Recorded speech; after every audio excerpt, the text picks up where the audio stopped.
Rumored. Terence Crawford, Chris Eubank, 160. Yeah. What you think of that?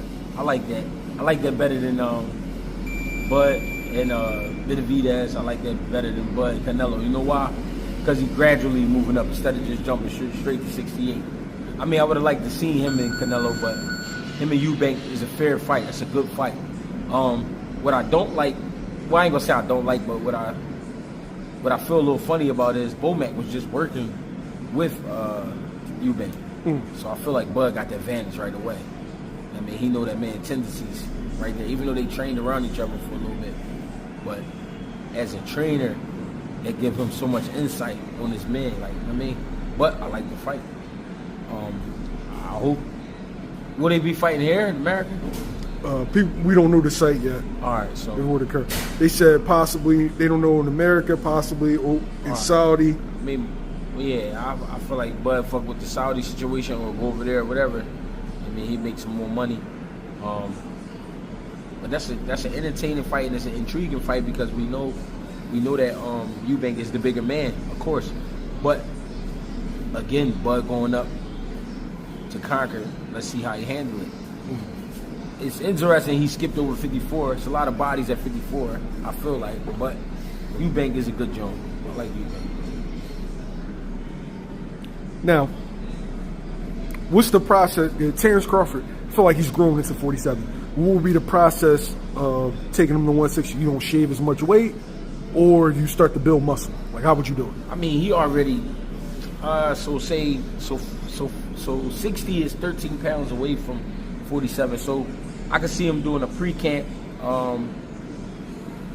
focusing on the body, cutting a little bit, not a lot, because he won't have to cut a whole lot from what he used to, going down to 47.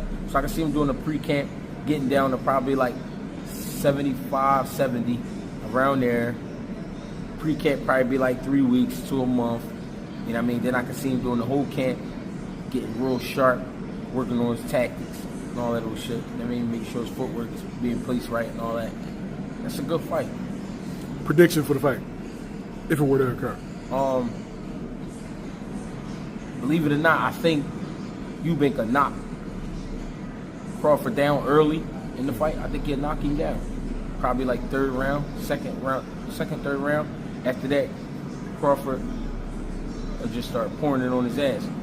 Pause. But I think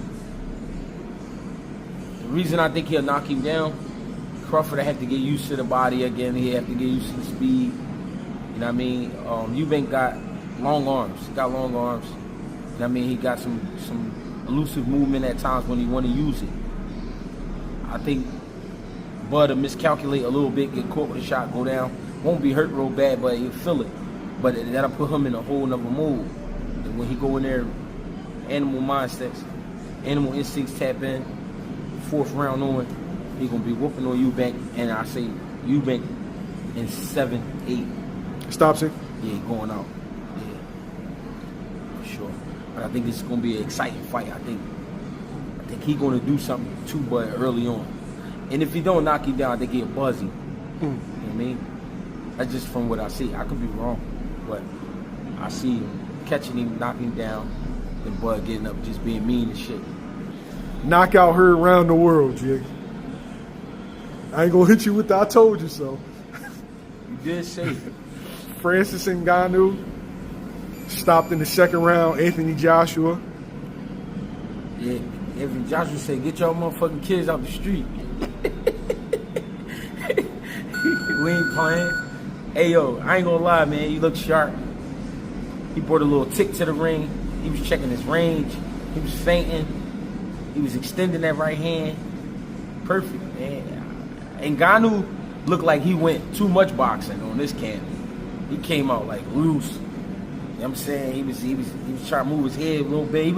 He was trying to box. And what's his name was lining up a kill shot, and that's what he did. Knocked him down the first round. Made it through the first round, Ngannou did, but the second round was all she wrote. And beautiful setup, beautiful feints. I mean, everything was there for Joshua. I'm now looking forward to Fury Usyk because my man need to get back.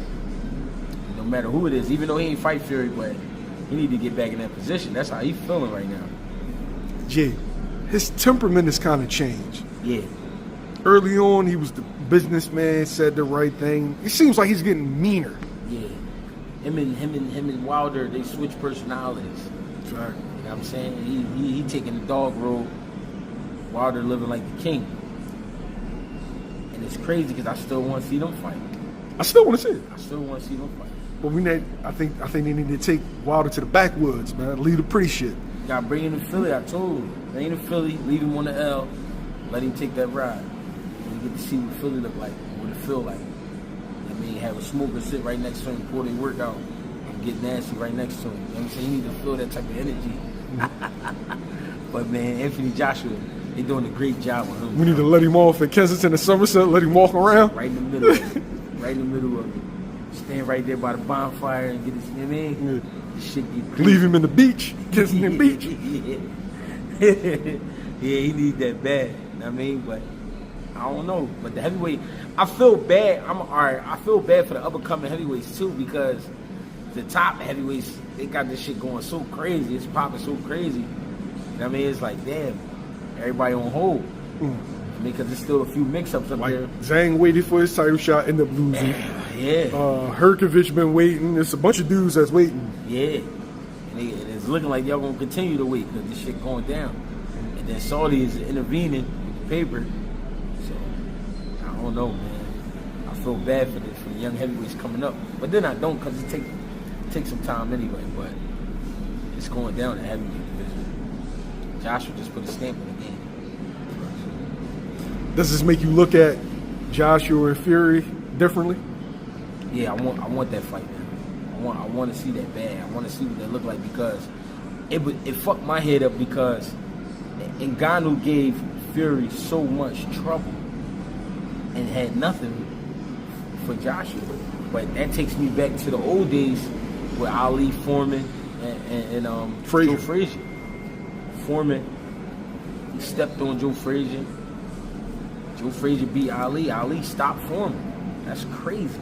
And that's what these days is looking like. So, yeah, I need to see what's going on.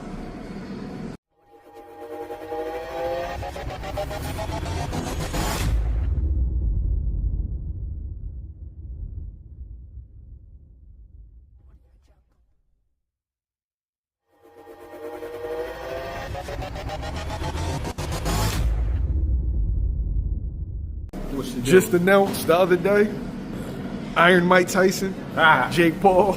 Yeah. Mike is Mike, man. He been on podcasts, he been smoking. I mean, we know what it is. Jake Paul trying to make some money like he's supposed to. You get off the hook at the same time. The only problem with a 57-year-old Mike Tyson is he might not feel like pulling the trigger at certain times. So he trying to fuck with a Mike Tyson. I ain't mad at him, because I mean, he got to make his money, but I like Jake Paul versus Greg Hackett better. I like how that sounds. On Netflix? Netflix, ABC, CBS, I don't give a fuck what it's on. Get it popping. That's the fight that the world wants, bro. Yeah, you might as well. Because we going to get a jump. Yo, that whole press conference and lead-up's going to be fucking fire. Sure. And I already know what they're going to say. Going to talk about my record and all that other shit. I'm entering the joint like Eminem did the last battle. You know what I mean? What else you going to say? I already know what you're going to say. I got something for you, though. But I know something about you. No, real shit, though. But him and Mike, I mean, it's Mike, man. Mike, one of them guys, you say his name, people going to pay attention. It's Mike Tyson. I mean, you can say Mike Tyson watering the grass today. They going to watch. Say it's Mike Tyson. I mean, Jake Paul. So it should be interesting to see what happens. You know what I mean? The one thing I love about this situation, well, first off, it's going to be a spectacle. It's going to be must-see. It's not on pay-per-view. It's going to be on regular Netflix. That's love. And with Jake, Mike Lenardi, Makisa, what them dudes do is they put real fighters, up-and-coming fighters on the undercards. Yeah. That's a whole lot of exposure. Netflix got 200 and something million fucking people that subscribe. Yeah. That, you know, most of these fighters, they're really like under the radar. Yeah. After that night, they may not be. And that's the good thing Jake Paul and them they doing. I mean, they put fighters on. It ain't a full cartoon card. You know what I'm saying? It's real dogs on there. So I do like that. I mean, they doing a good job with that. I mean, so we'll see what happens. I think it's gonna be an exhibition. Who wins, LJ? I gotta ask you. I mean, if Mike pulled the triggers, it's gonna be Mike. But Jake Paul is a big dude. I mean, big dude. He learned how to box a little better.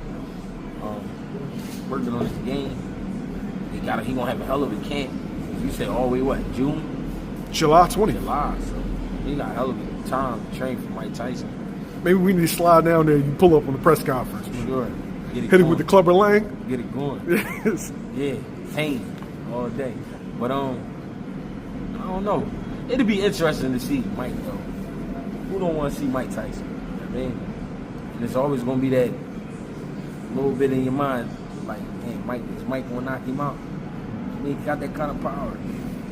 Let's see what happens. So hold on, you said exhibition, so it's not going on the box right? I don't know. I don't think so. I'm not sure. So that means Texas is like the hardest. So that means they're gonna be fucking with the gloves and shit. It's gonna be like 16-ounce gloves. Or something. Maybe. Yeah. I don't know that for a fact, but I'm just figuring Texas is like the hardest state athletic commission to get a license, and Mike's 58 years old. So, but we talking about a lot of cheese. Yeah, but I don't know. I had a guy fight down there before. Me and Jerry went down there with Corey Martin one time, James Martin, and the commission ain't seem that strict to me. You know what I mean, so I don't know.